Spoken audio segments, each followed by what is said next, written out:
Hey friends, how you guys doing? Well, I was gonna go and run some saws today, but she's been pouring all night into this morning. So what do? Well, let's start the CS-590. I was gonna run it today, but let's put a timing wheel on it and discuss what I think's going on. Can I tell how a saw is gonna run by the timing? Let's have a look. See. Meet you guys at the bench. Okay, we're at the bench. We have Caleb and Taylor's CS-590 Echo. A lot of interest in this project. We're going to make her cut, that's the plan. Actually, I just got a package in the mail from Christine. Thank you, Christine. From buckandbillyray.com. It's awesome. I needed some new shirts, friends. My shirts, I don't know if you guys have noticed, my shirts are full of holes and being a tin basher, right? So it's nice. Put a nice shirt on today. I feel good. I got a haircut. Put some of that good wooden spice oil in there. I feel good. I tend to lax on my hair cutting. I don't know why. I've just always liked that. Anyhow, so Caleb and Taylor asked if I could port this saw for them. Caleb runs a tree service out of Houston. And I'm actually really curious what I can get out of this saw. I don't know if you guys can hear, it's pouring good now. I was going to actually go run this today. But whatever. I'm going to strip this down enough. Let's put a timing wheel on this, measure the squish, look at your transfer timing and your intake timing. Let's kind of track where this saw is stock. We'll write it down in our book. And let's calculate. I'm going to tell you guys what I see based on the numbers and the design. Whether I'm right or not, who knows, right? We won't know until I port this saw. So let's take this thing apart and delve into it. A lot of interest in this saw. Like a lot of interest. Now I can't remember. Take this off. See, we got this far. I know I've had this saw apart before. So we're going to take the carburetor off. This is a very, very common saw in my location. They're usually haggard. I don't know, guys that buy these seem to run them hard, but they seem to be good runners. I hear good reports about the kind of power that they make. Okay, well, typical Echo. Here, friends, I'm going to bring you guys in closer here. There we go. Sorry, I blocked the camera. I'm a better door than a window, if you guys know what I'm saying. Okay, let's get this off here. Always push your fuel lines off because you can break them. This is a brand new saw, but oh, if I had a nickel for every time I've done that. See, guys, I don't really like to edit my videos. I'm going to get the fuel out of this thing. Give me a second here, folks. There we go. It's funny, there was almost no fuel in this saw. Like, I looked in there and it was pretty much empty. But she uncorked. Those of you that have been watching me for a while, that's my secret move. Especially on stills. I'm always like right here and yeah, right in the face. It's funny, whatever. Okay. Throttle linkage. Again, these Echoes, they seem to be, from what I mean, I haven't worked on a ton of them.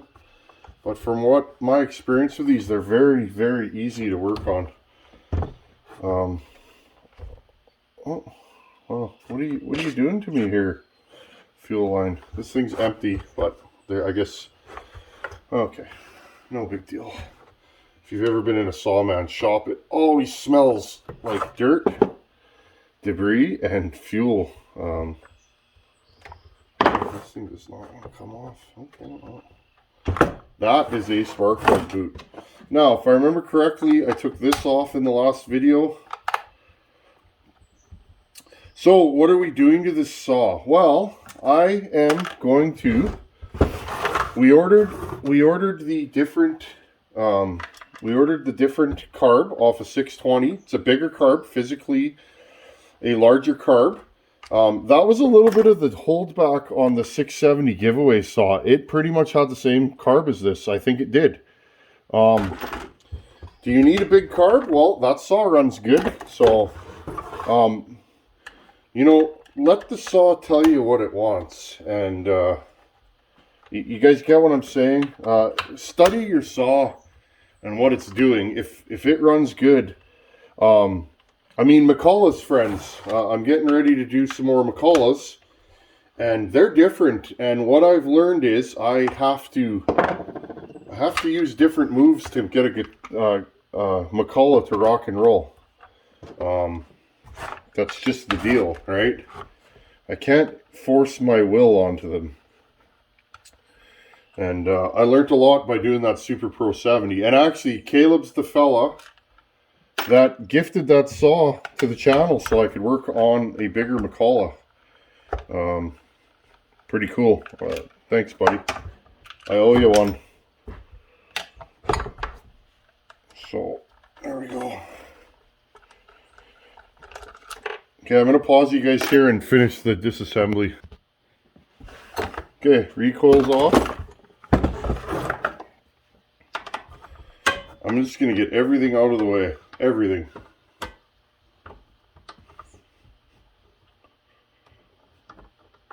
For all the time it takes to put the saw back together. I'm going to say right away, I love Torx fasteners. They're very positive. You guys know what I'm saying.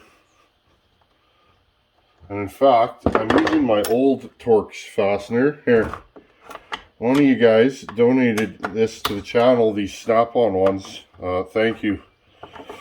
You guys really, really helped this guy out. You guys have no idea. There's so many of you. And again, I've probably said it before, but what kind of a guy would I be if I didn't appreciate those that help? It takes an army to run a channel. It does. Many, many people. So, thank you. Okay, once again, I'll pause. Okay, cover here, two screws, or bolts, rather. Okay. Oh, I'm still attached. Now, he muffler modded this, so when you guys see this saw running, this saw is not stock, okay? If you go back when I unboxed and fired the saw up, it's noisier. It's noisier than a stock saw. What did he do to this? I believe he opened up under here. Let's have a look-see. I'll undo these screws. Oh, I see. So he modified the deflector. Well, we can do better than that. Sorry. So yeah, he said I guess he modified the deflector. Interesting. I wonder if we can fish kill this. We'll think about that a little bit. I like to think about stuff. Those of you that have watched me, I like to take my time with saws. Again, that's why I don't take, build after build.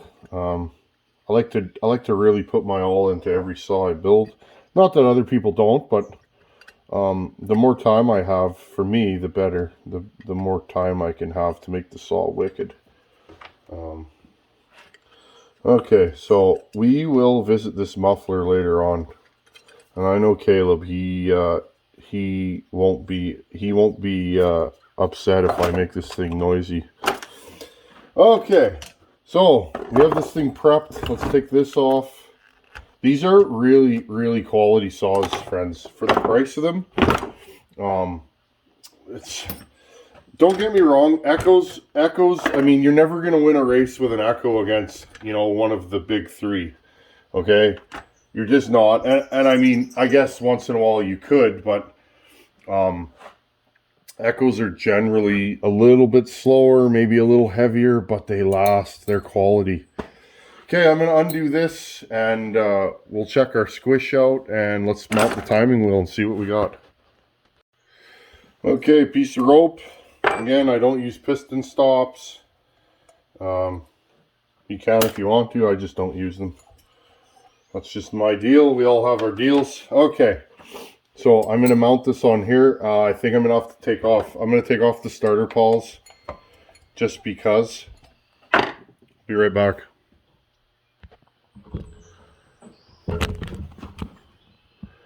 Okay guys, I got my pointer rigged up. I'm just using a piece of copper wire on this one.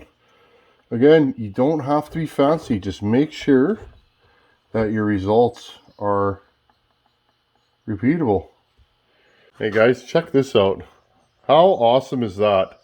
A friend of this channel, Brad, he helps this channel out quite a bit behind the scenes. He's a local fella. He had this made for me. How awesome is that? Thank you, buddy. It's just awesome. It looks super cool. I appreciate it, man. You're a good fella. Okay, so we got our pointer rigged up. Again, I looked through the spark plug hole, and I'll show you guys this. Let's see if we can get this happening. Let's put the light on. Okay, just eyeball. See the piston? Just eyeball.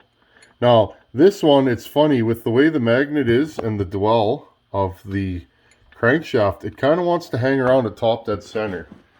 Okay, so let's see. So I'm going to do it by eye, and I guarantee you I won't get it. This is why you got to use a timing wheel. Okay, it's really, really hard to know where you're going and where you've been unless you use a timing wheel. I mean, you can make power without a timing wheel, but more often than not, your results, you're probably not going to know, you know, and without physically measuring the timing of the saw, it's really hard to know where it's at. Okay, so look, we're quite a bit off here. Okay, I'm going to hold this 50 degrees that way and 66. So 66 minus 50 is 12 degrees, or sorry, 16 degrees. You can tell I failed math class. I do math for a living now all day at work. Funny how that works. 16 degrees, right? So half of 16 is 8. So what we want to do is we want to move this 8 degrees. Okay. Oh, we went too far. So now we'll go this way. We want 58. Okay. Okay, see that? 58. 58. You guys picking up what I'm throwing down? This stuff is so simple, guys. I know it seems complicated at the beginning, and it is, but once you do it, see the tip? Okay, we are bang on zeroed. Now what I'm going to do is I'm going to cinch this down. It's pretty snug.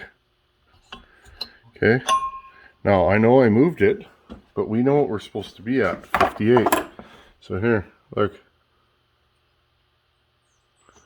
Okay, bend your pointer.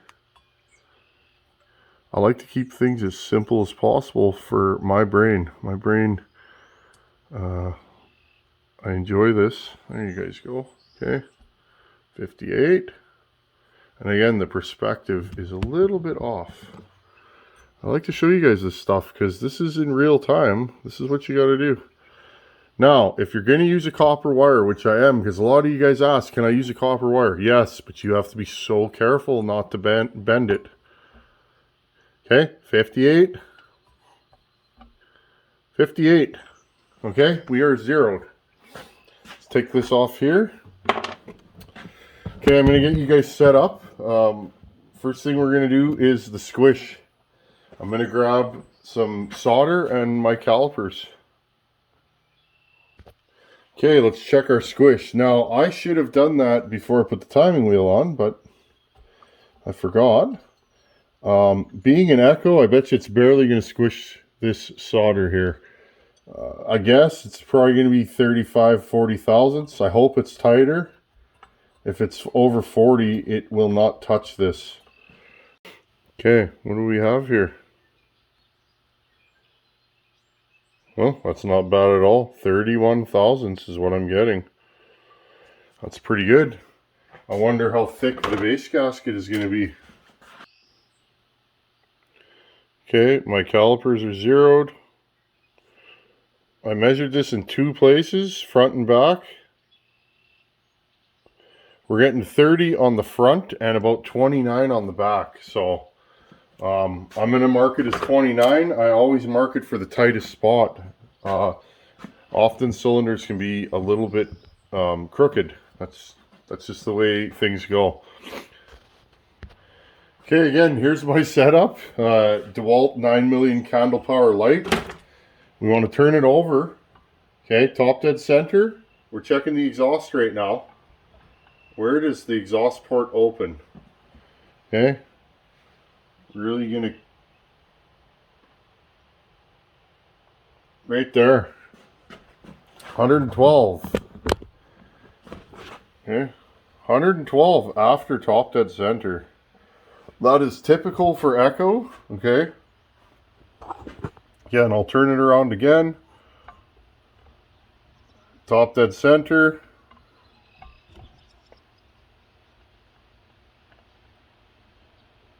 Okay, first ray of light. You guys can see it there. Sometimes you'll get a little ray farther back. I don't count that. I count the ray that's, see, right here. Notice how nicely that opens. The exhaust roof is fairly flat. You can learn a lot about your exhaust port shape by doing this. Okay. Right about there, right? It just cracks right there. And where are we? 112 after top dead center. Okay. Do that 3-4 times. Make sure you can repeat it. I expected this saw to be around there because these Echoes are not known for being screamers. While a lot of what sets your RPM is your exhaust roof height. So this is not an RPM saw, I can tell you that right now. It's just not the way it's ported. It can't scream. We're gonna change that, aren't we? Okay, I'm gonna get you guys set up here and let's do the intake. Okay, I was having so much trouble getting you guys a shot through the exhaust port that I pulled out the old Borescope. Just showing you guys what I look for. Watch the transfers open. See, open and close. Now these transfers open at 129 after top dead center.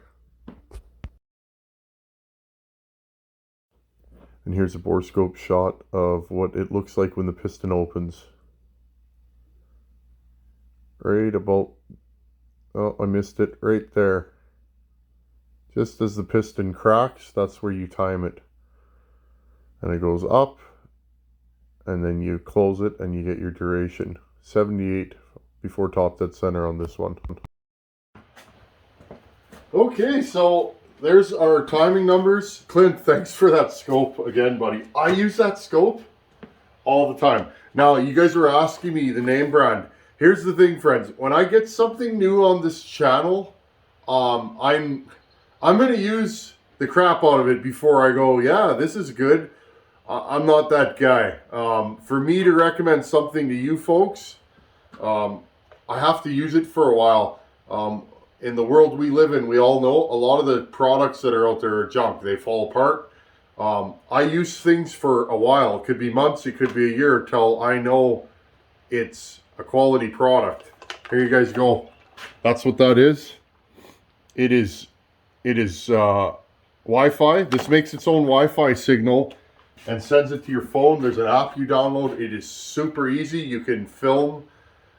You can adjust your light. It has a 90 degree.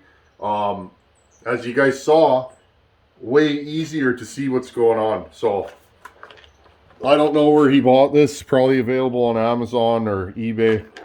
There you guys go. I've used this enough. It works. Okay. Interesting how this thing times. It actually times like an Echo. I've timed a few Echoes now. They do things a little different, and that's why they run different. It's all in the timing, friends. All of it. I'm going to bring you guys in closer. Let's look at the final numbers. Okay. So, I assume this has a base gasket in it. Now, I don't know. I don't see a base gasket. I will have to ask Caleb if this thing has a base gasket. Maybe he took it out already. We don't know. I'll ask him. The way it sits right now, I hope it doesn't have a base gasket, because I'll probably machine the cylinder and drop it. Because again, so our squish is 29 thousandths. I don't know if there's a base gasket in here. I'm kind of inclined to say there isn't because I don't see one hanging over. I mean, you guys can see the gaskets here. I'll ask Caleb and he can let me know. Squish is 29 thousandths. In a saw this size, 20 thousandths. I would even go 18. Depends on the oil you use. Depends on how much you run your saws. Guys that get their saws hot don't seem to have the problem with carbon buildup. Again, you'll get carbon on top of here, and if, sorry friends, there you go. Think about it, as the carbon builds, your squish will get smaller. You can actually tap that piston, say a year down the road, on the top of the cylinder. I've seen it, so be careful with that. Use your noodle. If you use oil that's kind of dirty, don't tighten your squishes too much, or change your oil. Just my opinion, you know what they say about opinions. Exhaust, 112 after top dead center. That is a really, really low exhaust roof for my style of building. So again, 112 times 2 gives you 224. 360, which is the total rotation, minus 224, 136 duration. That's short. This thing's probably very, very torquey. Right? It keeps the exhaust in the cylinder longer. The longer the distance between top dead center and your exhaust roof, the more it pushes down. Right? Torque. Okay? Transfers, 129 after top dead center, 17 degrees blowdown. That seems to be the party that Echo likes to live in. That's a short blowdown. I have my ideas about blowdown, but I'll save that for another day. Okay, so 112 plus 17 is 129. So there's your blowdown. That's the distance between the exhaust opening and the transfers opening. I've showed you guys all this before. Exhaust opens, transfers open. Okay, so 17 degrees after this opens, those open. Intake, 78 before top dead center. That's how I time them. 78 times 2 is 156. Again, Echo seems to run small carburetors and long intake durations. This kind of duration would be pretty long on most saws. I'm just going to flip you guys over here. So, I have some thinking to do, but my thoughts are right now, and I'm going to bring you guys back out. So here's our starting numbers. This thing's going to be grunty. It's not going to be the fastest saw. With this kind of blowdown and the muffler that's on it, it's probably going to tend to go lean, I reckon. I could be wrong. I like to think out loud. I don't know everything, but this is my thoughts. I'm going to bring you guys back out. Let's talk about my plan now. Okay, interesting timing numbers on this. I enjoy this stuff. I am a saw nerd. So, this saw has a super low exhaust roof with the muffler that's on here. I have a feeling that this saw is probably going to run a little hot. It's probably going to tend to go lean with the blowdown and the exhaust that's on it. It's going to be a grunty saw though. I bet you this thing will pull a long bar fairly well. What's a long bar for a saw this size? For me, 24. I'll probably just put a 24 on it and run it like that. When we're done, I'd like this to pull a 28. Maybe a 32 in softwood, but if this pulls a 28 or a 24 pretty hard, I'll be happy. I want to talk about the intake on this saw. 78 before top dead center, 156 duration. That's pushing it for most saws. Echoes run small carburetors, I noticed. At least the couple that I've been into, they have a really, really small carb.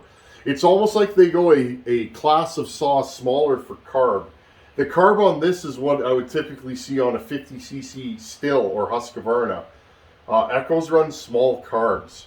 Now, the Echo 670 that we ported, that saw had the same size carb as this, and that saw is 8 cc's bigger.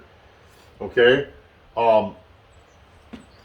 I did not push the intake on that saw because I was a little worried. Could I have gone farther than I did? For sure I could have. Keep in mind, if you have a large carburetor on your saw and your intake's open for a long time, you can physically overfuel the saw. I'm probably not going to touch the intake timing on this saw because we're going a big carb on this thing. I can always take it apart and regrind it if I'm not happy with the throttle response. We're going to make power with exhaust roof and transfer work on this. We're changing the ignition. The new ignition is rev limited, but it's rev limited to a higher RPM. I like my saws to be zippy and I like them to cut fast. I typically need a higher RPM ignition coil, but not always. And I want to say something here, friends. Okay? You guys have seen this saw, my 461. Okay? Learn from your own experience, and I'm going to say that. If you go on the internet and search for 461 builds, most people will say you need a higher limit ignition coil or it'll bounce off the coil, the rev limiter. You guys have seen that saw cut. That saw cuts over 11,000 RPM. I wouldn't turn it up any hotter because my torque would completely drop off. That saw pulls a 32 like nobody's business. That is a stock limited coil. In my experience, you don't always need to go the next level of coil. This thing's limited to a pretty low speed. So I just went ahead and we got a coil and a carb. So I'm probably not going to touch the intake numbers on this. I like to share this stuff with you guys, my thoughts. I could be wrong. I could go another degree, maybe two. I don't want to push it much farther though. 156 duration on a saw this size is getting up there with a normal size carb. With the carb that's on here, I would push the numbers a little bit. So, okay, friends, there you go. Echo CS-590 timing. We will run this saw stock, and then I think because you guys asked, I will change the ignition coil and the carb, and then we'll maybe do a back-to-back cutoff and see.